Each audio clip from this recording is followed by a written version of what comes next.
the they are allowed to operate for the entire duration. Okay. So now incentive for integrated logistic parks.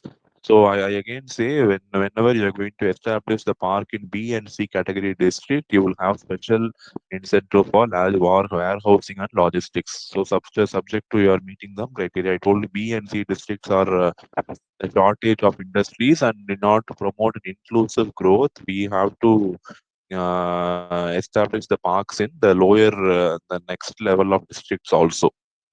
So to ensure the capability of available skilled manpower across logistic and warehousing value chain. So through the Tamil Nadu State Development Corporation, so we are collaborating with Logistic and Warehousing Association to impart the necessary skill to the youth who want to venture into the logistics uh, domain. So training subsidy, 50% training cost should be provided to the projects which are set up in C districts for technical training of employees, mainly subject to rupees to maximum of 10,000 per employee subsidy is given.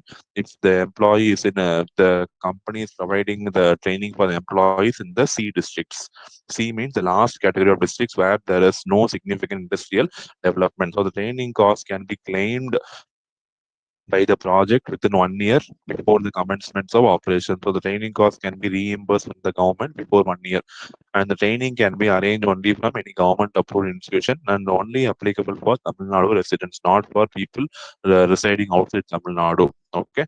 So next one is the Apex Skill Development Center for establishing the skill development center for people who are interested to pursue their career in the transportation and logistical sector.